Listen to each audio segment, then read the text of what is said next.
Salut, c'était Homme de la Photo Avenue. Aujourd'hui, ce sont les résultats du concours photo du mois de mai 2024.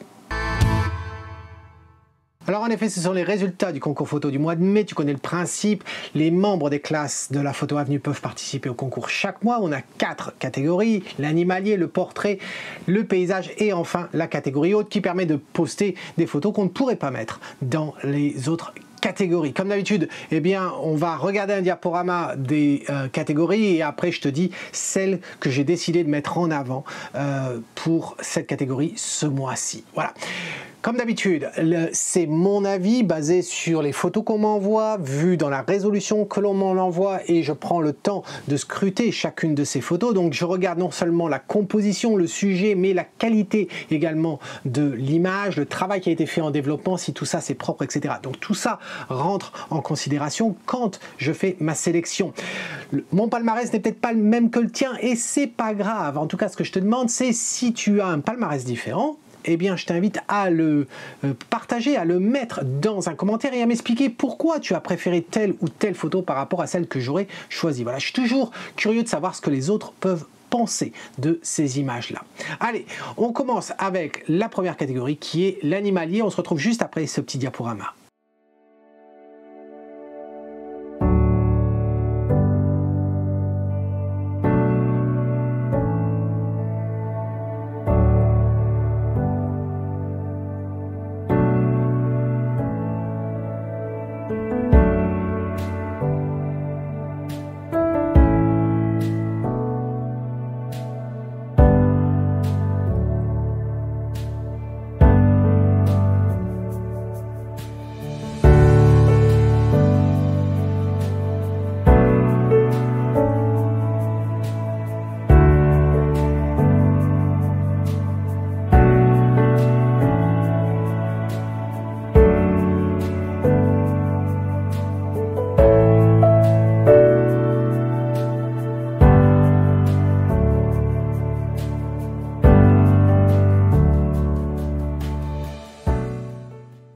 Alors j'espère que tu as aimé ce diaporama. Regardons ça de plus près. Voici les 6 photos qui ont été soumises. Il n'y a pas eu beaucoup d'activité pour ce concours du mois de mai, sûrement parce que j'ai pris du retard sur la publication des résultats des concours.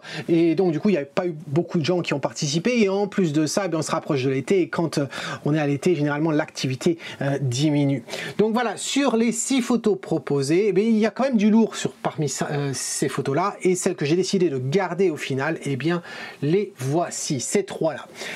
Dans l'ordre, de gauche à droite, on a Jean-Philippe qui nous propose cet oiseau. Je pense que ça va être une sorte de huppe ou quelque chose comme ça. Ensuite, on a Thierry avec un autre oiseau qui est ici. Et ensuite, on a Chavanon avec ce renard. Alors, quand on les regarde comme ça, moi, je les trouve absolument fabuleuses, ces 3 photos. Mais bien sûr, il faut les ouvrir et les regarder dans leur taille normale. Et quand on ouvre là, cette photo-là de Jean-Philippe, eh bien, moi, je la trouve absolument exquise, cette photo. Alors, si tu vois le binding ici qui apparaît, ça, c'est uniquement le JPEG avec la compression, etc. Dans la réalité, il n'y en a pas. Ce que je remarque, c'est la subtilité de la lumière sur la tête de l'oiseau qui graduellement tombe dans les ombres. Voilà. Tout ça, c'est très propre. Certains diront c'est trop lisse. Non, c'est très propre, c'est bien capturé, c'est bien nettoyé, c'est bien finalisé. Donc je la trouve absolument superbe cette photo. Bravo. Ensuite, on a celle-ci de Thierry. Et alors, pour faire justice, je vais dézoomer pour la voir vraiment à 100%. Et quand on la voit là, eh bien moi je la trouve très intéressante aussi. J'aime le vert que l'on retrouve derrière en arrière-plan, que l'on avait en premier plan. J'aime également la bande monochromatique qui est derrière là, qui rappelle un peu certaines parties du corps de l'oiseau et puis certaines parties des branches également qui n'ont pas beaucoup de tonalité en couleur. Après, c'est sûr que quand on compare le résultat de l'image, qualité des détails, etc., par rapport à celle de Jean-Philippe, eh bien c'est pas la même chose, mais c'est normal que ce soit pas la même chose. C'est pas non plus les mêmes appareils. Jean-Philippe, lui, sa photo, elle l'a prise avec un 600 mm f4. C'est un monstre d'objectif. C'est un appareil professionnel. Cette photo-là, elle a été prise avec le 5D Mark IV. Donc c'est pas un mirrorless déjà, et ensuite ça a été pris avec un 100-400. C'est pas le même objectif. Ça fait des résultats très intéressants ici. Je sais aussi que Thierry avait eu certains problèmes de mise au point avec cet objectif à plusieurs reprises. Donc bon, avec le résultat qu'on obtient là, il y a de quoi être satisfait, même si c'est pas du même niveau que le résultat qu'on obtient avec la photo de Jean-Philippe. Voilà. Ensuite, on a celle de Chavanon. Et je la trouve très bien, cette photo. Vraiment, avec ce petit renard. Le seul truc que j'ai sur cette photo, et je sais que ça va pas lui plaire à Chavanon, mais c'est pas grave. Je sais qu'il a la peau dure, etc. Donc, il n'y a pas de souci. C'est pas de sa faute ici. Au niveau de la prise, j'ai rien à redire. La prise, je la trouve très bien. Comme tu peux remarquer, c'est une lumière dure. Et c'est intéressant, la lumière dure pour l'animalier, parce que ça aide à faire ressortir les détails dans le plumage ou dans le poil. Et là, on a bien des détails. Le seul truc visuel qui m'embête un petit peu, c'est... je trouve que justement il y a un niveau de contraste, de micro-contraste sur les poils ici et certains sur la tête qui sont un petit peu trop forts à mon goût. Et surtout quand on le met en comparaison avec tout le reste de l'image qui contient des parties hors champ derrière et devant le sujet. Et donc du coup ça ressort un petit peu, je trouve ça un petit peu trop agressif. Et ce qui est intéressant, c'est que cette photo, quand je la regarde en plus petit, à 50% ou voire même plus petit, je l'adore parce que bien sûr je ne peux pas voir tous ces détails là et je trouve qu'il y a une certaine douceur, auquel on s'attend avec ce petit renard. Mais quand je l'ouvre en grand comme ça, eh bien je la trouve un poil trop agressif à cause de cette lumière dure que l'on a là. Voilà. Mais je la trouve très bien. Donc quand on a ces trois photos, eh bien comment choisir? C'est délicat et c'est là que ça devient, au niveau de traitement, propreté du travail, les trois sont propres. Les trois sont propres. Au niveau de la prise de vue, très bien. Niveau composition, très bien. Donc maintenant on n'arrive que dans la partie émotionnelle, subjective. Et là, eh bien, celle qui va me toucher le moins, ça va être celle de Thierry. Voilà. Et on se retrouve avec ces deux-là. Et là, eh bien, celle qui me dérange, on va dire le moins en fin de compte, hein, celle que j'aime beaucoup. J'aime l'émotion, je te dis, quand je la regarde en petit, donc ça m'embête vraiment. Mais au final, je suis obligé de juger. Et si on me demande laquelle est la mieux entre les deux, à mes yeux, c'est celle-là. Et c'est pas uniquement, j'ai mis l'accent sur l'appareil utilisé, mais c'est pas l'appareil qui a fait la photo, hein, qu'on soit bien clair là-dessus, c'est pas ça. J'ai simplement précisé l'objectif pour expliquer une différence que l'on pourrait avoir entre cette image-là et l'autre. C'est pas non plus la même focale. On a 600 mm ici, l'autre on est sur du 100-400, donc c'est pas la même distance, etc. Donc et pas la même résolution non plus entre le 5D Mark IV et le R5. Donc voilà. Mais cette photo-là, elle est absolument superbe. Donc félicitations à toi, Jean-Philippe, pour avoir remporté cette catégorie. Bravo aux deux autres parce que vraiment c'était super. Mais si tu n'es pas d'accord avec moi, avec mon palmarès, exprime-toi dans un commentaire. Maintenant, je te propose d'aller voir le portrait. Mais comme le portrait, eh bien, il n'y avait pas assez de photos, eh bien, on va pas faire un diaporama, on va juste les regarder comme ça. Voilà. Alors, dans l'ordre, de gauche à droite, on a Martine qui nous propose ce portrait-là. Ensuite, on a Laurent qui nous propose ce portrait. Et ensuite, on a Arnaud qui nous propose ce joli portrait-là. Les trois portraits, quand on les regarde comme ça, moi, je les trouve bien. Il n'y en a pas un qui dit « Ah, ce portrait est complètement raté ». Mais regardons de plus près. Si on regarde celui-ci, celui de Martine, alors, c'est sûr que quand on le regarde, on se dit il y a quelque chose qui cloche. Et ce quelque chose qui cloche, c'est que Martine, qui a un appareil APS-C, l'a fait avec une focale de 10 mm. Donc, ce qui veut dire qu'elle est entre 15 et 16 mm d'équivalent plein format. Et comme elle est relativement proche de son sujet, qu'est-ce qui se passe? Eh bien, on a des distorsions. Regarde la taille du pied ici, regarde la taille de la bouteille ici, regarde à quel point ce pied, d'un seul coup, il est repoussé au loin. Regarde la main ici, à quel point elle est énorme, cette main. Voilà. D'utiliser les distorsions pour faire des portraits, c'est quelque chose que l'on trouve beaucoup dans la photo de mode. Mais il faut faire aussi attention à ce que l'on va mettre en avant. Très souvent, le genre de photo que l'on trouve, c'est le modèle est penché en arrière, par exemple, et on allonge au moins une jambe. comme ça. Ou bien se rapproche de près, mais il faut faire attention à ce que le nez ne grossisse pas, etc. Là, quand je vois cette photo, eh bien, je ne sais pas quel est le but de cette photo, à part le fait peut-être de vouloir faire un test, de faire un portrait à équivalent 16 mm. Mais ce qui me gêne le plus, c'est que cette main-là, je la trouve vraiment, vraiment trop grande.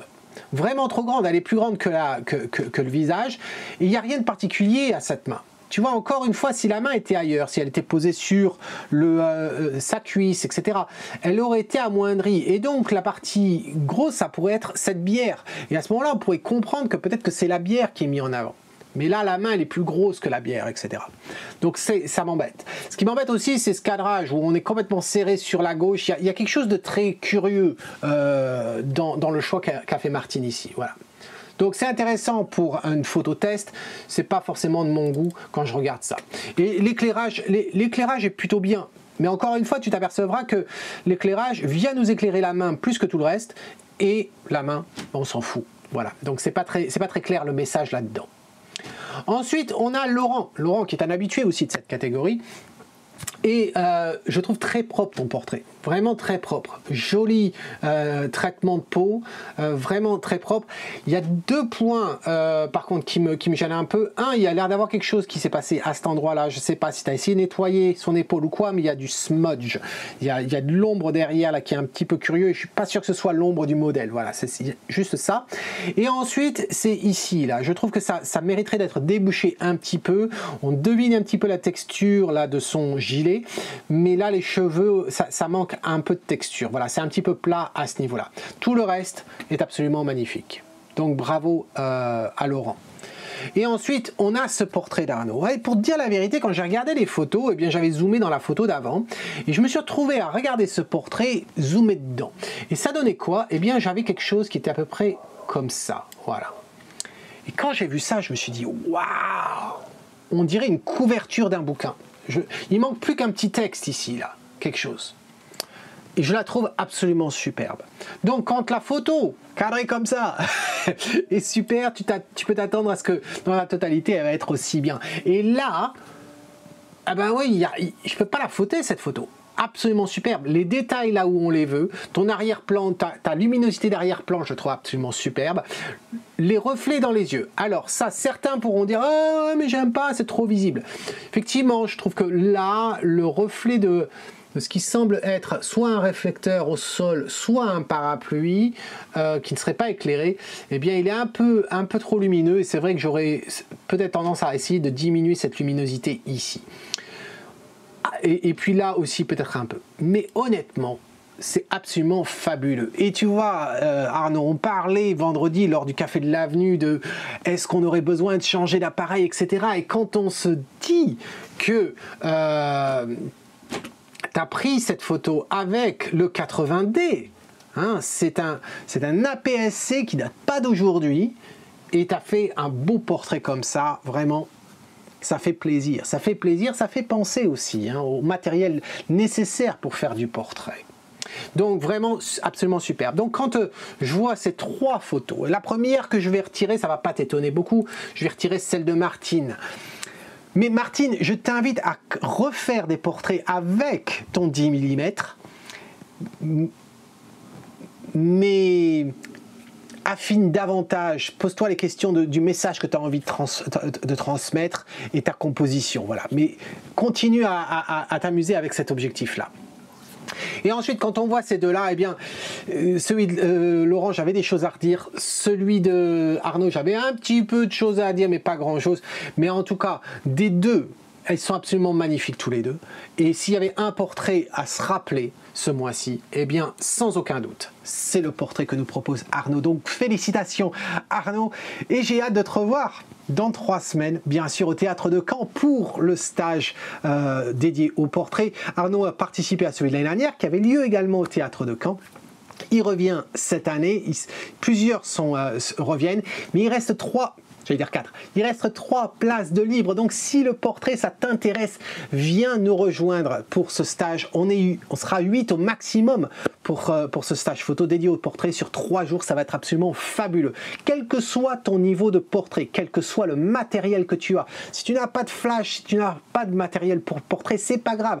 Prends ton objectif, prends ton appareil et je te prêterai d'autres accessoires. Voilà, donc il y aura tout pour que tu puisses découvrir comment on fait les beaux portraits, aussi bien au niveau de la pose que comment on éclaire des portraits si on a besoin d'éclairer, que ce soit à l'extérieur ou à l'intérieur.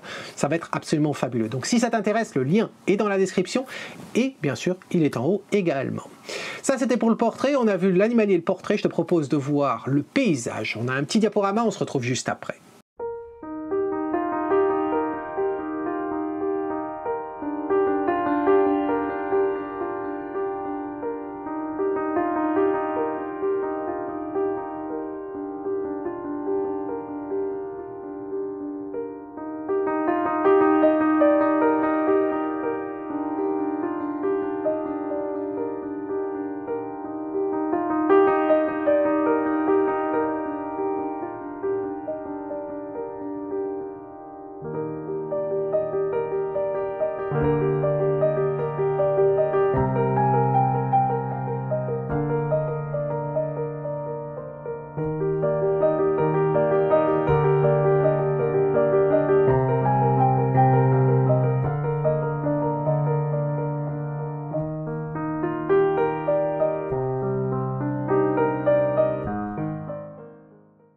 Alors j'espère que tu as aimé ce diaporama sur le paysage. Regardons ça de plus près. Voilà si les 6 photos qui m'ont été soumises. Sur les 6 photos, celles que j'ai décidé de mettre en avant au final, eh bien c'est ces deux là. Voilà. Pourquoi? Basé sur la qualité de l'image, basé sur la composition, le traitement, etc. Et ces 2 photos, elles nous sont proposées par Thierry qui est à droite et Nelly. Thierry qui est à gauche, pardon, et Nelly qui est à droite. Alors si on regarde celle de Thierry, j'aime beaucoup l'atmosphère qui se dégage, sans jeu de mots, parce qu'effectivement on a un voile atmosphérique derrière, mais j'aime beaucoup l'atmosphère qui se dégage derrière. Même ton soleil, eh bien, je le trouve très bien avec ce gradué. J'aime bien le bateau, j'aime bien cette eau un peu huileuse, je trouve ça bien. Bien entendu, ce que je n'aime pas, ça va être ce reflet dans l'eau qui est beaucoup trop présent. Ma suggestion, ça serait de faire un clonage dans Photoshop, et ça serait d'utiliser en fin de compte les informations que tu as par exemple ici, de venir peindre par-dessus ça et ensuite de jouer avec la transparence afin de garder quand même une intensité ici, un reflet, mais tout en récupérant des détails. Voilà, donc ça ce serait mon conseil. Mais sinon, à part ça, je la trouve vraiment très intéressante. Ensuite, on a cette photo de Nelly. Je reconnais l'endroit, je connais aussi la photo parce que Nelly fait partie de la classe or, ce qui veut dire que tous les mois, elle et les autres membres de la classe or, on a des entretiens individuels en tête-à-tête en utilisant la vidéoconférence et on parle de photos, on revoit certaines photos, on parle de matériel, d'approche, etc. Et donc, j'avais vu effectivement cette photo-là. La photo que tu vois là, ça n'a pas été remodifiée après mon entretien avec Nelly. Et je reconnais l'endroit puisque j'avais fait un stage d'ailleurs avec Nelly et d'autres participants il y a quelques années. C'est sur l'océan Atlantique, c'est du côté de c'est le Wharf, du côté pas très loin d'Arcachon. Et j'aime bien la réalisation de ça. Le problème à mes yeux, c'est que il y a un poil de trop de magenta dans le ciel. Voilà. Et ensuite, eh bien, il n'y a pas de nettoyage. Par exemple, là, Nelly a oublié de nettoyer quelque chose ici. Et puis, il y a 3 points. Enfin, il y a 2 points qui sont là. Et comme il n'y a pas d'autres points, que c'est très très propre, eh bien ces 2 points noirs, eh bien, ils attirent mon regard. Mais hormis ça, je trouve que la composition est sympa, le temps d'exposition est très sympa, etc. Mais c'est les couleurs qui me paraissent bizarres et puis les saletés. Voilà. Donc quand on met les deux, je suis un peu embêté. Je suis un peu embêté parce que dans les deux, il y a des choses à dire. Cela dit, celle qui va m'embêter le moins, qui dégage une atmosphère plus qu'une autre, ça va être celle de Thierry. Donc ce mois-ci, Thierry, eh bien, tu remportes cette catégorie du paysage. Félicitations à toi. Et si ce n'est pas ton palmarès, toi qui n'es pas Thierry, parce que Thierry, lui, son palmarès, c'est j'ai forcément gagné. Non, je rigole. Mais si ce n'est pas ton palmarès, explique-moi tout ça dans un commentaire. Il nous reste une autre catégorie, et sans faire de jeu de mots, il n'y avait pas assez de photos pour faire un diaporama, donc on va y aller directement comme ceci. Là, et je vais aller à autre. Voilà les 4 photos proposées. Proposées par qui? Ben, Laurence en haut avec cette fleur. Ensuite, on a Eric qui nous propose cette personne entre 2 wagons. Ensuite, on a Nelly en bas avec cette façade de bâtiment. Et ensuite, on a ce triptyque proposé par Martine. Martine qui avait fait la photo de portrait au 10 mm. Donc, quand on les regarde une par une, tiens, mais celle-ci de Martine, moi j'aime bien Martine. Là, tu persévères avec les fleurs. On l'a vu ça en revue publique, on l'a vu ça en revue privée également. Et là, eh bien, tu as réussi à jouer sur la profondeur de champ. Cette fleur, elle est assez bizarre. Elle me rappelle un petit peu les monstroplantes des années 80. Et je trouve ça très intéressant. Peut-être un poil sombre, peut-être, dans certaines parties, mais j'aime bien les détails que l'on a.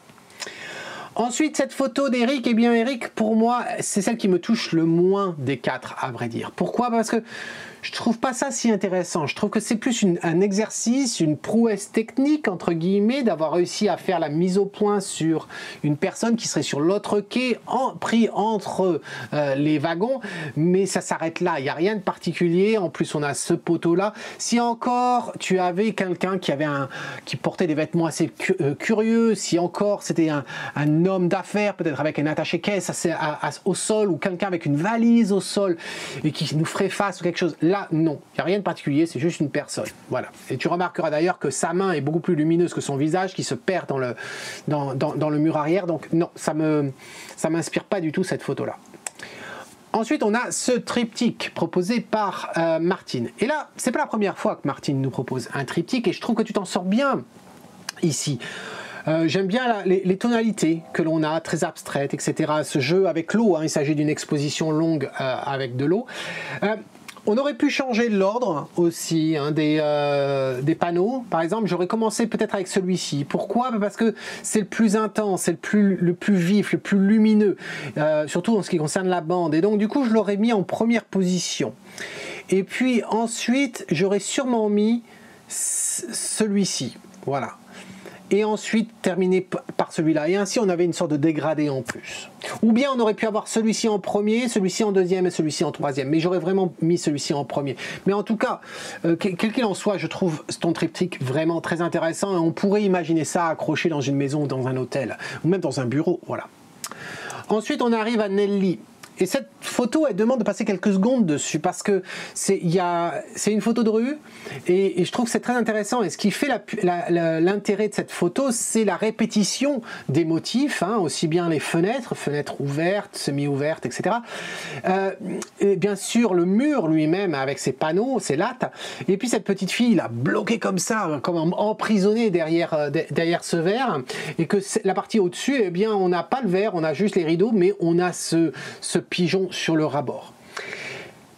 Malgré cette composition intéressante, je trouve que la photo est quand même relativement plate. Alors certes, tu vas me dire, ouais, mais Tom, c'est une façade, bien sûr que ça va être plate. Oui, mais il y a quelque chose, il y a un je ne sais quoi qui me gêne dans cette image. Je l'avais déjà vu, on en avait eu l'occasion d'en parler avec Nelly. Ce qui va me gêner aussi, c'est ça, ce reflet de lumière qu'on a là, qui est le point le plus lumineux de la photo, et il se passe rien.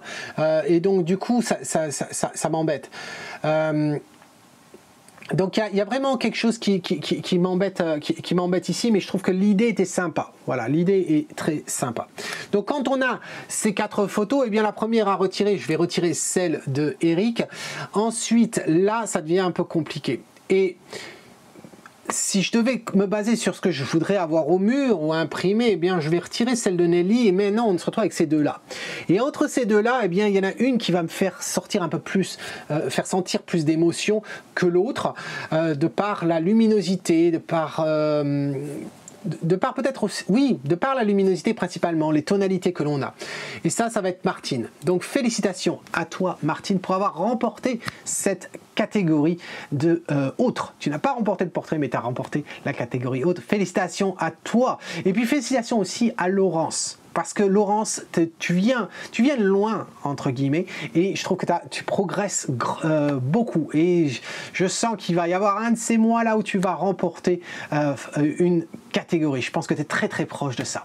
Voilà, c'était les résultats du concours photo du mois de mai. Tu n'es peut-être pas d'accord avec mon palmarès. Encore une fois, exprime-toi dans un commentaire. N'oublie pas de mettre un pouce quand même pour cette vidéo. Ça aide à montrer ton soutien à ces élèves. C'est pas facile de mettre des photos en avant. C'est pas donné à tout le monde.